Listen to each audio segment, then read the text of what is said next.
Ange. Hi, Rana. How are you? I'm fine. How are you doing? I'm doing great. I'm doing great. What are we talking about today? Okay.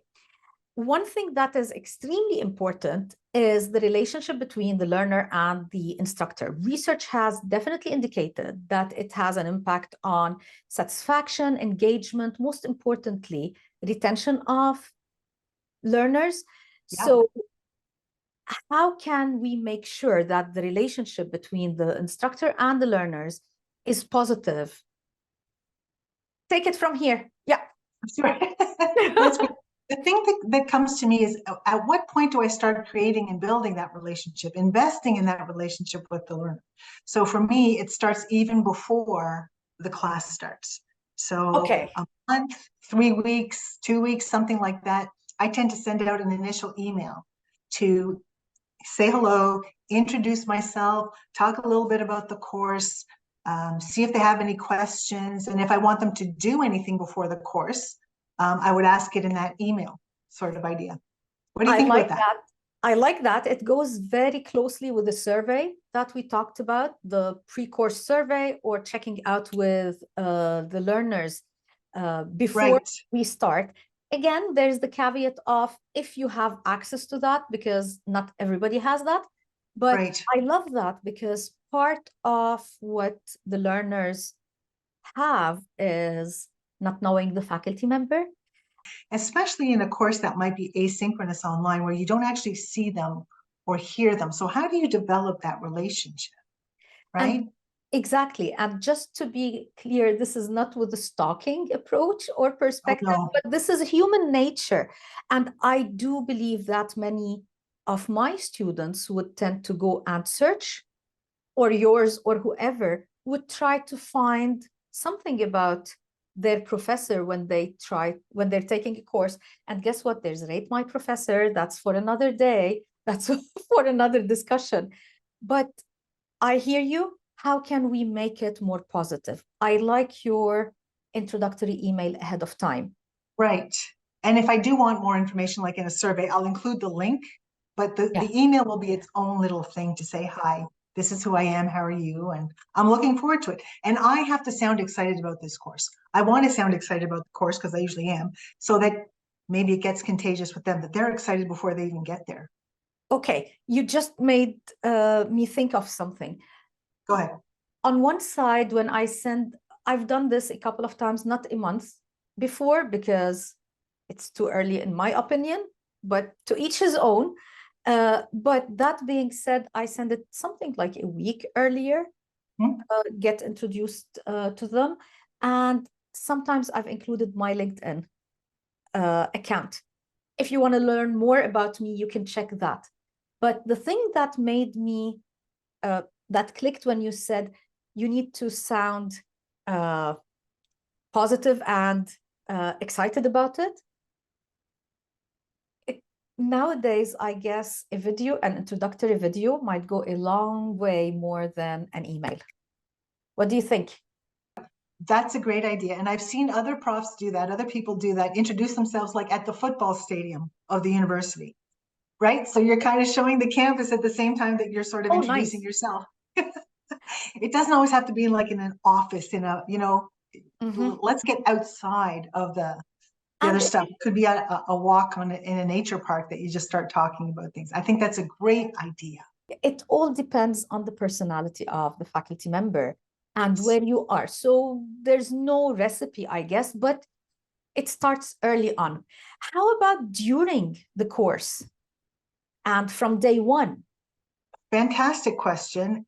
One of the things that I think about is the syllabus that we present to the learners, which Mhm. is not only what are we going to do, but how do we actually work in this class? How are we going to Yeah. operate within this class? And how are we going to communicate within this class?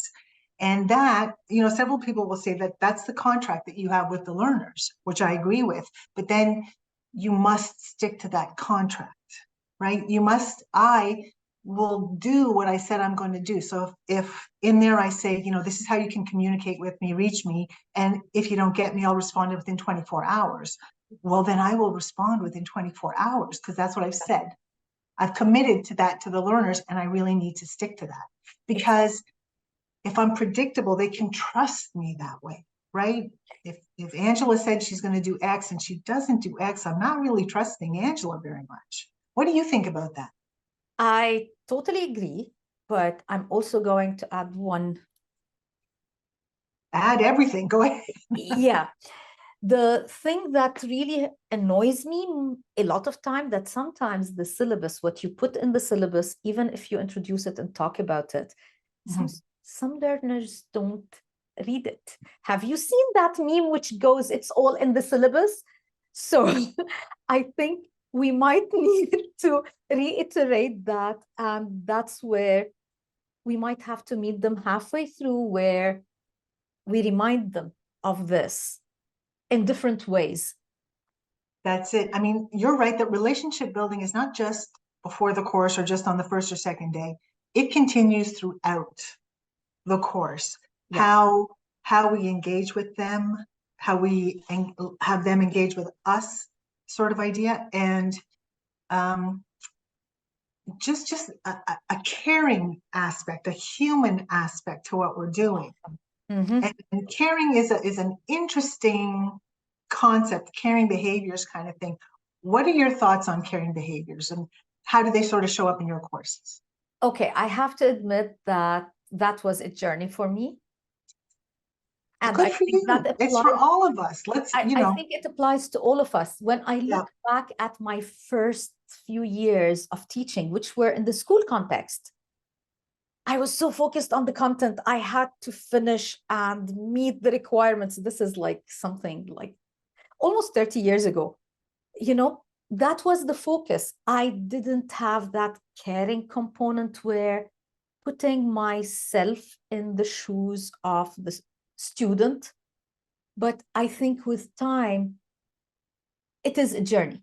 At the present time, if you ask me, having had all this extensive experience and I've seen so much white hair, uh, I think caring is extremely important, and research does support that caring behavior really uh, goes a long way in building that relationship. So the thing is, things happen, and I need to make the learners feel that it's not about being in that box. If you have a concern, if you have an issue, if something happens, we can work it out. So You being know? approachable is important, right? Exactly. Okay. Exactly. Okay. But Approachable. again, they're not going to approach if they don't trust you. Yes, definitely. And part of what I've seen works a lot is being okay with being personal with your learners. So, talking about your own experiences throughout, like just now saying that it's been a journey where I wasn't that caring and became more caring, that I hope makes people feel that I'm honest and I'm willing to, and I'm not judgmental. That's, I think, extremely important when we're talking about caring, not being judgmental. Right. And it to whatever extent anyone is comfortable in sharing about themselves, whatever Exactly. that is, it's okay, right? Definitely. So a little, a lot, it doesn't matter. So I have a little story about so Yeah. I was older when I got my PhD, Mhm. not a traditional track sort of thing. So I had a lot of, Likewise. yeah. Um, and I remember in one of the classes, I got an email from one of the learners who was an older woman, right? Of course, a non-traditional, lots of work Yeah. experience, but she was sharing with me that she was scared and had been out of school for so long that she didn't know if she knew how to be a student anymore. And oh my God, I was thrilled to get that email because I could say to her, I totally know what you're talking about. I Yeah. was there myself. Here's my story. Yeah. Right. And so Yeah. if I can get through, we can get through this together because I can totally relate to what you're talking about. And it was a wonderful relationship that we had through the class. Never saw her, never met her because it was an asynchronous online class, Right. but the relationship was there, you know? It's Yep, amazing. it is. I feel the need though to say something balancing about caring. Exactly. Were you going to go there? Go ahead. No, I think I know where you're going. So go for it. Um, I want to be a caring professional, a caring person, a caring instructor. but I don't want that caring to interfere with learning opportunities, right? So if I see, I am more interested in the learner experiencing the learning arc, which is sometimes very uncomfortable, and I'll catch them at the bottom, but I'm not going to stop them from going over the cliff, right? I am here to catch you. I'm here to support you, but I need you to have that learning experience to know what it feels like. What do you think about that? I couldn't agree with you more, because there is something that is also extremely important. The learners are there to take learning out of this course. And if they don't get it, they will come and ask and question. And we've seen it in some end of course evaluations. They're not there, especially when we're talking about mature learners and the learners that we have in our courses at the present time. Remember all the way what we said, learners are not the same old learners. They do expect to get something out of the time and the investment that they're putting into this course. So I cannot rob them from that. The caring is just to make sure that they get the best out of it, while maneuvering if something out of the blues comes and does not allow them to go and follow with the same exact rigid plan, just listening to them and balancing. I really appreciate your reference to the balance. It's important.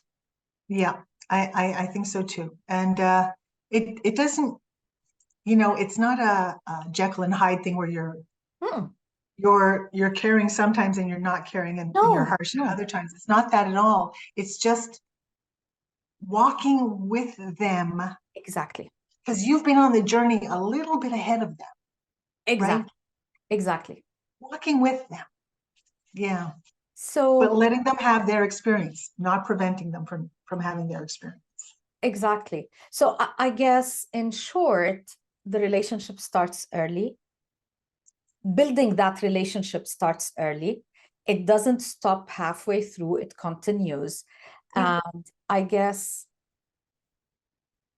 looking at it as a partnership might be the best thing to move forward. I think that's a great way to look at it. It's a partnership. It's a mentoring. It's a coaching. It's it's not just the delivery of content. Yeah. Because I totally get what you're saying. There are situations where there's so much focus on the content and it needs to meet a delivery that, and I'm not saying this is a fault of the instructor, because this is just sometimes a reality that we're in, that I have got to get this done. And, because other stuff depends on it later, or other courses depend on it later, and you need to get them to a certain spot. Yeah. Doesn't mean that can't be done with caring. Exactly. And I think this is a great way to finish this episode. Yeah. I look forward to another chat. Me too, Rana. Have a good one. You too. Bye. Bye.